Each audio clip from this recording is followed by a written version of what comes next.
This podcast has graphic descriptions of gun violence. Listener discretion is advised. I talk to Zion all the time. Hey, baby, grandma love you. And I got pictures, around, and he'd be looking at me and stuff. And I'm like, hey, man, I'm okay. How are you? Like, I talk to him, just to let him know grandma still loves him no matter what. Even though you're not here. But I love you. Always will. Sandra Person's grandson Zion was killed in 2019 in Durham by gun violence. Zion was shot in the head while riding in his aunt's SUV with his aunt, siblings, and cousins. They were on their way to get snow cones. Gun violence and its impact on children is front of mind for Ashley Kennedy, too. She lives in Durham's McDougal Terrace public housing complex. In terms of gun violence, so when it does happen, like I know it happened this year, what is it like? It gets chaotic. And our biggest thing is when the kids hear the gunshots, a lot of the kids, they panic. And a lot of our kids come to the windows, a lot of the kids come outside, and I'm just trying to find a program or something so when something like that does happen, we already have a plan in place to take the children elsewhere and find something else to do, because I just always felt like it's not good for a child to hear gunshots and then as soon as they step outside, they see somebody laying there or they see somebody wounded. And then they have to go to school the next day, and schools are not understanding what the children have been through the next day. And the lashing out and the behavior, they just see it as children acting out. So a lot comes into play when gun violence happens in the community. I'm WRAL investigative documentary reporter Cristin Severance. This podcast is a companion to WRAL's TV documentary, Durham Under Fire, a deep dive into gun violence in the Bull City. If you haven't seen Durham Under Fire, make sure you check it out at WRALdocumentary.com and on WRAL's YouTube page. This podcast series will give you a chance to get to know the voices featured in the doc a little better, to learn more about their stories. Previous episodes have taken listeners on ride-alongs with Durham's chief of police and with two police officers who grew up in Durham and have lost people they love to gun violence. In our next episode, you'll hear from city leaders grappling with how to address the violence and the underlying issues that contribute to the devastation. But today I talk to the families who know all too well about the toll of gun violence. A 9-year-old was shot and killed while sitting in a car in Durham last night. An 8-year-old was injured. 3 more children and an adult were in the car as well. It was like something after 8. When we got a phone call. It just hit me so hard. I hit the wall and I fell to the ground. I was just that weak. And I mean, my husband, he was there at the time. He was like, what's wrong? And I couldn't even talk. And it's like he had to kind of wake me up because I can't even explain it. It was just so, something like that. When you get news, you see other people get news and it's like they faint, fall out. I felt that. I actually got weak and I just hit the wall and I just fell down. And then he's like, what's wrong? And I couldn't even speak. Everything was just taken out of me just for that moment, I spoke to Sandra Person in her home in Durham. Her grandson, Zion Person, was on his way to get snow cones with his siblings and cousins when their vehicle was shot up. He hung on till 2 o'clock in the morning. Yep. Oh, man, I'll never forget it.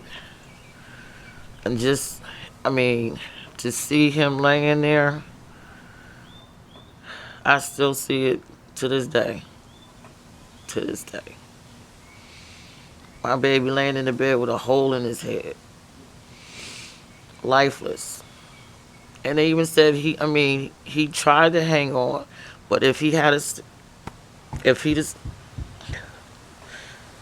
would have made it, he would have been a vegetable, So I guess God seen fit for him to take him home so he won't be here, living like that. Yeah. But I miss him so much. I love all my grandkids, don't get me wrong. But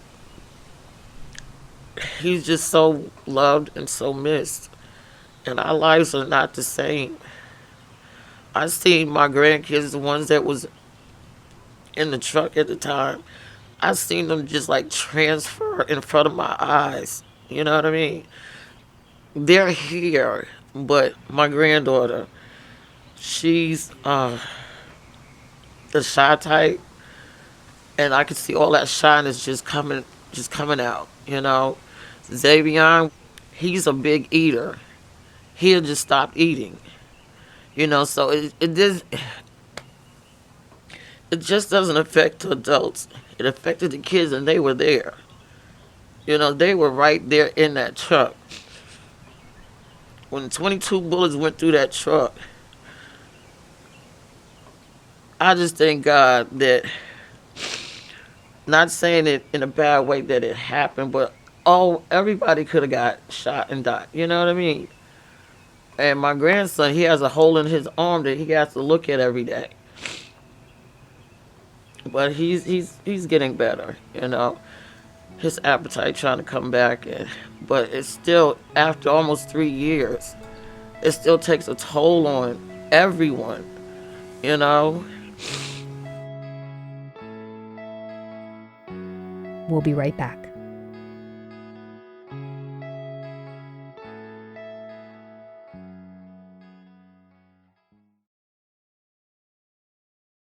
There's a lot of potential out here. People don't even see it. I've seen the kids that can rap.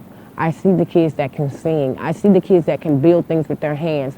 We have kids out here that can make a full course meal and want to sell plates. We have kids out here that during the summer, they make lemonade and sell lemonade. It's so much potential out here. Ashley Kennedy is the president of the McDougal Terrace Resident Association. She tries to focus on the positives about McDougal Terrace, also known as the MAC. But she knows the narrative about the MAC is generally not good. In Durham, police are searching for the person who shot a man in McDougal Terrace. It happened around midnight. Now at 5:30, Durham police investigating another shooting, the 7th person shot in the Bull City in less than 24 hours. Thanks for joining us. I'm Lena Tillett. And I'm Gerald Owens. This latest shooting was in the McDougal Terrace public housing complex, the same place 4 people were shot last night. And your own kids have seen it? My kids have seen so much in the community, so I'm working hard to get them out here, but my kids have seen it all. I actually have a daughter who suffers from PTSD, and she takes medicine for it. And I know there's a lot of other kids out here who actually are not diagnosed with PTSD, but you know it's PTSD when you see a car speeding down the street and hear a water bottle, and everybody in the neighborhood is ducking. So it's real. Everyone agrees the kind of situation that Kennedy is describing is untenable and must change. But people don't agree on how to make that change happen. Here's WRAL's Cullen Browder reporting in 2021. The past year of protests sparked by the death of George Floyd and other people of color targeted law enforcement tactics and funding. The word defund is something that's been sensationalized, and it's scary to a lot of people. But in actuality, it's just reimagining what safety looks like. Kennedy understands why some people want less police presence in Durham communities. And like I tell the kids the same thing, all officers aren't bad officers, but people have lived experiences. And some of their lived experiences haven't been too great. So a lot of people have, different perspectives of the police, but I tell them a lot of people who are saying they don't want police aren't living in communities that are impacted by gun violence. Like some of the people I talk to, like they don't like to deal with the police, but they was like, I respect your decision because of where you live at. There has been an increased number of police at the MAC lately, either officers on patrol, driving through when they can, or additional checks by community engagement officers. These are officers who form relationships with residents and people living at the MAC to hopefully help them before a problem. Do you like seeing more police around? Yes, at the moment I really do, until we can get to that point where, we can police our own community. But right now, it's the safest things for our kids in McDougal.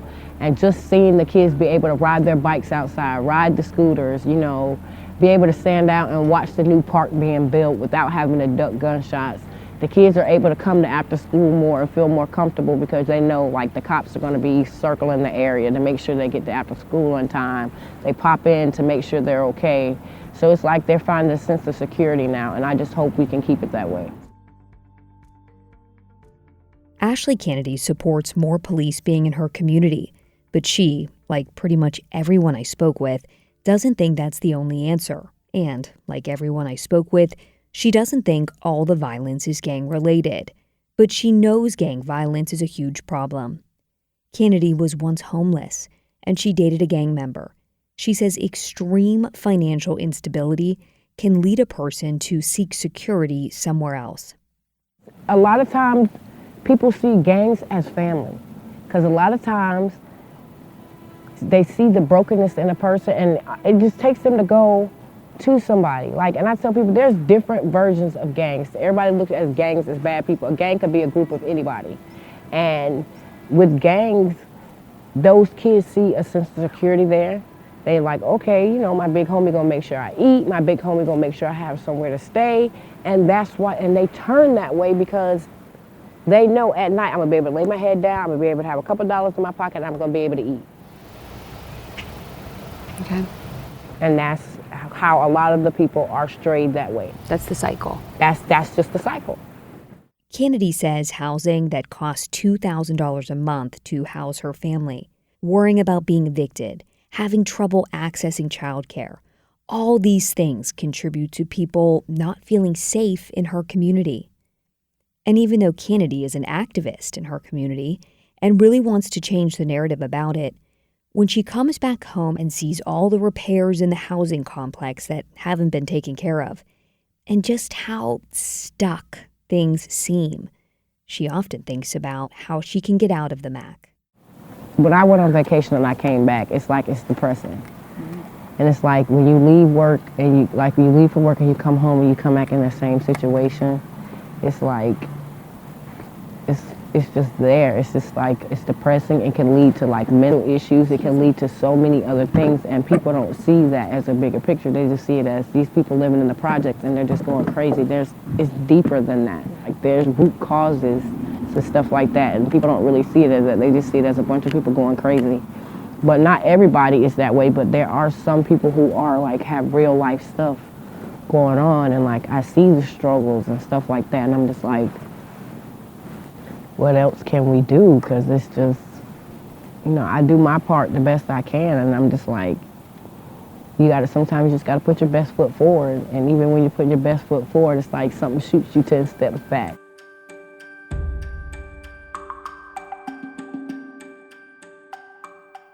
We'll talk more about what many city elected officials feel are the complex root causes of gun violence in our next episode. But I want to go back to where we started. Zion Person. I want his name to echo in this chamber. The Durham City Council is calling for action after the shooting death of 9-year-old Zion Person. We have to do everything we can every day to stop this violence. Person was shot Sunday night while driving with his aunt near the intersection of Leon and Duke Streets. Councilman Mark Anthony Middleton says he spoke with the child's aunt before the meeting. There were barely any words used in the conversation because it was just sobbing. And all she could get out was, why did this have to happen? I spoke to Councilman Middleton for the documentary, almost 3 years after Zion's death, and before anyone was convicted for his murder. I asked Middleton what he'd say to Zion's family now. When the blood of your family and the blood of your countrymen is spilled, it demands an answer. And I'm not talking about necessarily going to war or locking folk up, but we can't just let this blood be spilled without it spurring some response, without it, even in the tragedy and in the grief, something comes out of it that honors that life, that doesn't make it casual. Spilling our blood cannot be casual. Of our children, mainly black and brown children. I often think about that incident, and the other young people have been killed as well, but I remember that incident vividly, and it reminded me that it doesn't matter really how many groundbreakings we go to, or how many ribbon cuttings, or how tall our skyscrapers get, or how great our restaurants are. At the end of the day, the efficacy of this government, the greatness of our city will be measured by whether or not Zion can go get an icy, whether or not our children can play in a park and not have to duck and cover like soldiers. That will be the ultimate measure.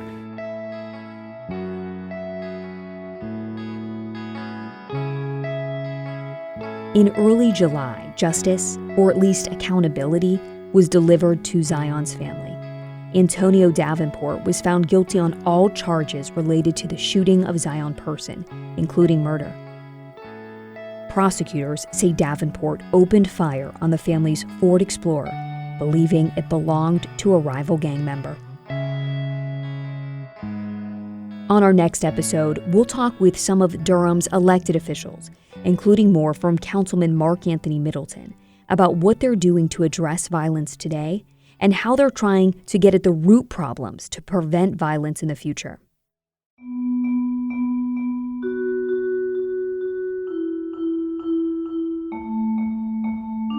This has been episode 3 of the audio companion to the WRAL documentary, Durham Under Fire.